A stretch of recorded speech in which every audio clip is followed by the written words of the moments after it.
జై భారత్ రాజస్థాన్ మిత్రులారా,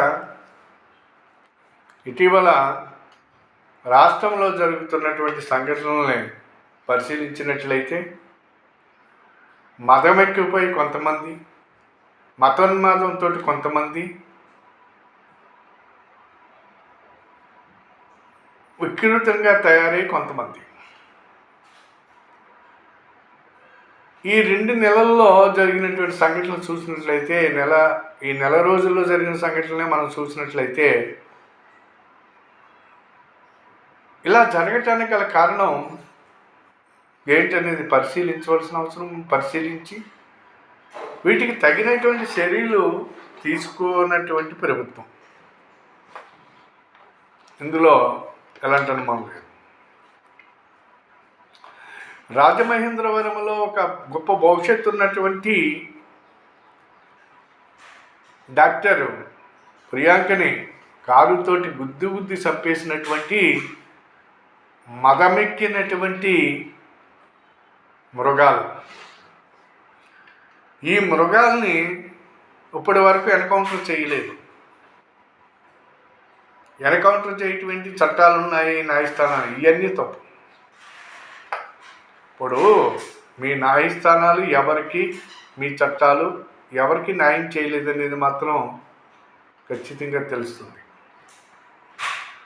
ఏదైతే న్యాయస్థానాలు చట్టాలు ఉన్నాయి అని చెప్పేసి భావిస్తుంటారో ఇలాంటి వాళ్ళు పెరుగుతూనే ఉంటారు. లేదా తగిన చట్టాలైనా మీరు చేయాలి, మీరు చేయరు. అంతా ఆంధ్ర రాష్ట్రంలో ఓట్ బ్యాంక్ రాజకీయాలు. వీడినేమంటే వాడి కుటుంబం వాడు వర్గం ఓటేదేమో, వీడినేమన్నంటే ఈడు వర్గం ఓటేదేమో. ఈ రకమైనటువంటి పద్ధతుల్లో ప్రభుత్వం ఆలోచించిన నాళ్ళు మీరు ప్రజలకు ఏ రకమైన న్యాయం చేయలేరు అనేది ఖచ్చితంగా చెప్పగలం.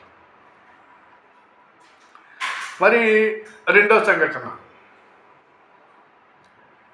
నాగార్జున స్కూల్ ప్రిన్సిపాల్ అయినటువంటి రూపారెడ్డి గారిని ఆమె దగ్గర చదువుకునేటువంటి పిల్లలే దారుణంగా చంపేశారు. దీని అంతటికీ కారణం ఈ విద్యా విధానంలో లోపమా, తల్లిదండ్రుల యొక్క పిల్లల్ని పెంచే లోపమా అనేది పరిశీలిస్తే ఖచ్చితంగా 2 కూడా ఉన్నాయనేది ఇక్కడ తెలుస్తుంది. తల్లిదండ్రులు పిల్లల్ని చూసినట్లయితే కనుక ఏదో గారాభంగా పెంచుతున్నాము, మా పిల్లవాడికి ఏది కావాలంటే అది ఇస్తున్నాం, మా పిల్లవాడు అంతా ఇంత ఈడు అలాగిలాగని చెప్పేసి మనం గొప్పగా చెప్పుకోవడం అనేది మాత్రం నేర్చుకున్నారు తల్లిదండ్రులు. కానీ వాళ్ళు చేసేటువంటి అల్లర్లో, వీళ్ళు చేసే విధానము, వీళ్ళు తిరిగే తీరి, ఇదంతా కూడా గమనించకపోవటం మరి తల్లిదండ్రులకి నష్టమే కదా. ఇప్పుడు మీకు నష్టం పక్కన పెట్టండి, మీ పిల్లలు మీకు నష్టం చేయటం వల్ల, అది మీకు నష్టం చేయటం వల్ల గురించి ఆలోచించక్కర్లేదు, కానీ సమాజానికి చేసే నష్టం గురించి ఆలోచించాలి. అది కాబట్టి ఈ రోజుని పిల్లల యొక్క పెంపకం తీరి చూస్తే తల్లిదండ్రులు ఈ పిల్లల్ని మనకి ఉదాహరణగా తీసుకోవచ్చు. అంతే కాబట్టి ఎవరికాళ్ళు ఈ రకమైన పద్ధతుల్లో వ్యవహరిస్తున్నారు, సమాజానికి చేటు తీరుతున్నారు. ఓ బండి ఇస్తున్నారు, ఆ బండి మీద ఎలాగెళ్తున్నాడో తెలియట్లేదు. 7 ఫ్రెండ్స్ 3-4 ఎక్కటం, బండి ఓవర్గా తోలటం, వీళ్ళ వల్ల వేరే వాళ్ళు చచ్చిపోవడం అనేది జరుగుతుంది. ఎందుకు కాబట్టి తల్లిదండ్రులు పూర్తిగా ఆలోచించుకోవాల్సిన అవసరం ఉంది. ఈ సంఘటన జరిగిన తర్వాత ఖచ్చితంగా పిల్లల గురించి, పిల్లల యొక్క పెంపకం గురించి ఆలోచించుకోవాల్సినటువంటి అవసరం ఉంది. లేకపోతే విద్యా విధానం ఈనాడు ఏదైతే ఉందో ఈ విద్యా విధానంలో ఎలాంటి విలువలు లేవు, విలువలు లేనటువంటి విద్యని అభ్యసిస్తున్నారు. అది ఒక ప్రధాన కారణం. పిల్లల్ని సరైనటువంటి పౌరులుగా తీర్చిదిద్దలేకపోతుంది ఈ విద్య అనేది ఇక్కడ అర్థమవుతుంది. చదువుకున్న పిల్లలు ఈనాడు చూసినట్లయితే కనుక చాలామందిని నేను గమనిస్తుంటే వాళ్ళకి ఏ రకమైనటువంటి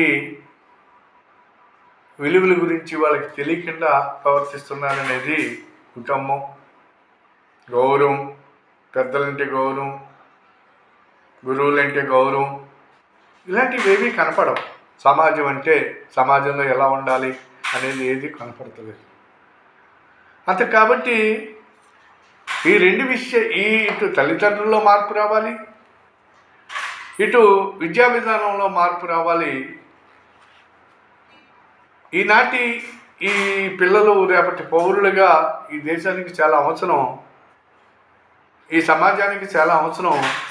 వీళ్ళ బాగుండాలి, వీళ్ళ వల్ల సమాజం బాగుండాలి. కాబట్టి ఒకసారి ఆలోచించండి.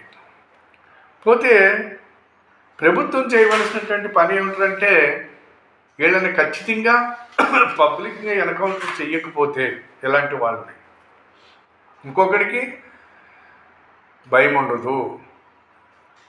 అలాగే ఏవైతే పోలీసు వ్యవస్థ ఉన్నదో ఈ మోటార్ సైకిళ్ళ మీద వాళ్ళు ఇచ్చలవిడిగా అలాగే తాగుబోతులుగా తిరుగుబోతులుగా చేస్తున్నటువంటి విన్యాసాలు ఏవైతే ఉన్నాయో వీటిని ఎక్కడికక్కడ గుర్తించవలసిన అవసరం ఉంది. వీళ్ళకి లైసెన్సులు రద్దు చేయవలసిన అవసరం ఉంది.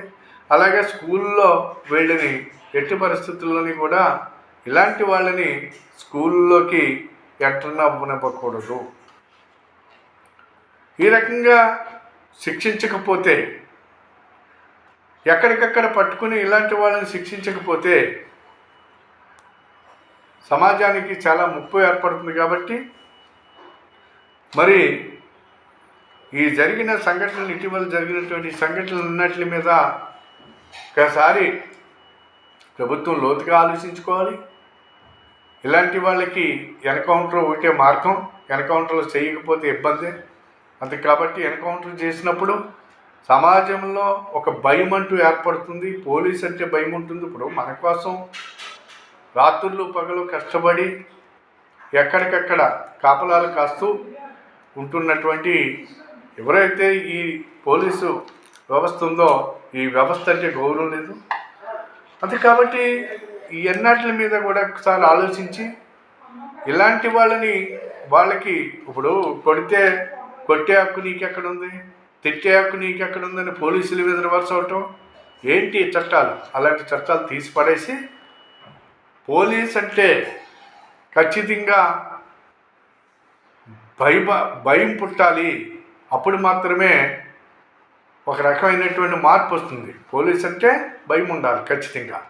ఎవరైతే కఠినంగా వ్యవహరించేటువంటి పోలీస్ ఆఫీసర్ ఉన్నాడో ఆ రకంగా వారికి ఖచ్చితంగా ప్రభుత్వం అండగా నిలబడవలసిన అవసరం ఉంది. అంతే తప్పించి పోలీసుల మీద కేసులు పెట్టడం, పోలీసుల మీద దాడులు చేయటం, పోలీసుల్ని కించపరిచి మాట్లాడటం అనేది చేసేటువంటి వాళ్ళని ఎవరిని క్షమించకూడదని చెప్పి వాళ్ళకి తగిన పవర్స్ ఇవ్వాలి.